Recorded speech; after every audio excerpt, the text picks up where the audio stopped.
बहनों की लालची भाभी। करिश्मा, रेशमा और मनीषा 3 बहनें हैं। उनका एक भाई भी है, मयंक। मयंक अपनी बहनों को बहुत प्यार करता है, लेकिन मयंक की पत्नी सविता इस मामले में मयंक से बिल्कुल ही अलग है। वो अपनी ननदों का जितना बुरा कर सकती है उतना बुरा करती ही रहती है और अपनी ननदों पर हुक्म भी चलाती है। करिश्मा, करिश्मा, तुमने अभी तक नाश्ता नहीं बनाया? तुम्हारे भैया को ऑफिस जाने में देर हो रही है। हाँ भाभी, बस अभी बनाती हूँ। करिश्मा, तुम ये ढीलापन छोड़ दो। कल को पराये घर जाना है।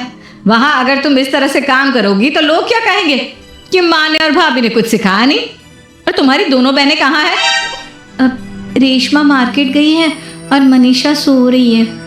क्या? सुबह के 8 बज रहे हैं और ये महारानी अभी भी सो रही है? ये कहते हुए सविता अपनी सास दुर्गा देवी के पास जाती है। माँ जी, देख रही हो अपनी बेटियों के तौर तरीके? क्या हुआ बहू, सुबह सुबह क्या कर दिया मेरी बेटियों ने? अरे एक तो अभी अभी उठकर किचन में गई है, दूसरी सुबह सुबह बाहर चली गई और तीसरी अभी तक सो रही है। क्या करूं मैं इन तीनों का? मैं तो परेशान हो गई हूँ। जा जाकर उठा उसे और रेशमा से मैं बात करती हूँ। सविता सीधा मनीषा के कमरे में जाती है और उससे कहती है, महारानी जल्दी उठो, सूरज सर पर आ गया है। भाभी थोड़ी देर और सोने दो ना, मैं रात को लेट सोई थी। वो क्या ना यूनिट टेस्ट चल रहे हैं। शराफत से उठती है या नहीं, या फिर पानी की भरी बाल्टी डालूं तेरे ऊपर? नहीं नहीं भाभी, मुझे बिस्तर में नहीं लाना, उठती हूँ मैं। मनीषा जल्दी से उठकर बाथरूम में चली जाती है। सभी आराम से बैठकर नाश्ता कर रहे होते कि तभी रेशमा बाजार से हाथ में सामान लिए आ जाती है। रेशमा को देखते ही सविता उस पर बरस पड़ती है। लो, आ गई महारानी। ऐसा भी क्या सामान लाना था जो सुबह आंख मलते ही बाजार की तरफ रवाना हो गई? भाभी, कल आप ही तो चीख रही थी कि घर का सारा सामान मुझे ही लाना पड़ता है, घर में किसी को भी किसी काम से कोई लेना देना नहीं है। अब मैं बाजार जाकर सामान ले आई तो आपको इस बात से भी तकलीफ हो रही है? देख रही हो माँ जी, अपनी बेटी की जुबान कैंची से भी तेज चलती है। और मयंक, आप तो कुछ कहेंगे नहीं अपनी लाडली बहन को? रेशमा, अपनी भाभी से ऐसे बात नहीं करते। चलो माफी मांगो। भैया, मैं क्यों माफी मांगू? आप भाभी से बोलिए ना कि हम पर कम हुक्म चलाया करे। हम इस घर की बेटियां हैं और आपकी पत्नी की ननद है, नौकरानी नहीं। लो कर लो बात। इनकी भलाई के लिए कुछ भी बोलो तो इन्हें बुरा लग जाता है। इस घर में यही इज्जत है मेरी। देख लो माँ जी, आपकी बेटी किस लहजे में मुझसे बात कर रही है। सविता वहां से चली जाती है। मयंक को बहुत गुस्सा आता है, वो भी वहां से चला जाता है। फिर करिश्मा रेशमा को समझाती है, रेशमा, तुम्हें भाभी से माफी मांग लेनी चाहिए थी ना।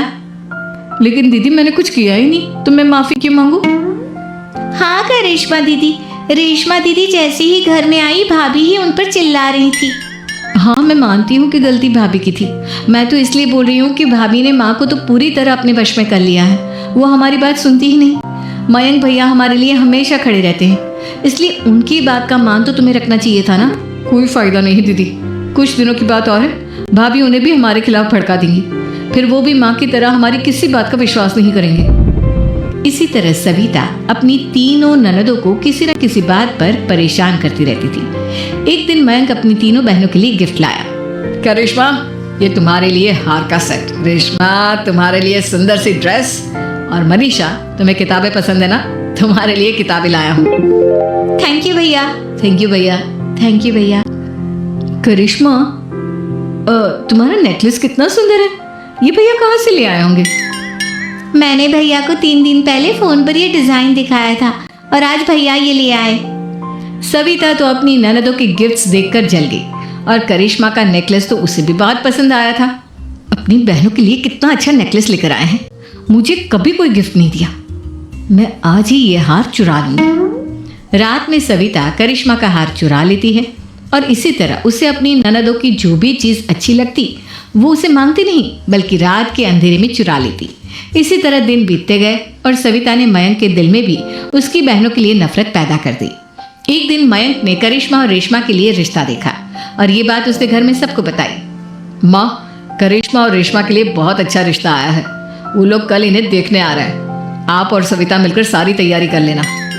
ये सुनकर करिश्मा और रेशमा खुश हो जाती हैं।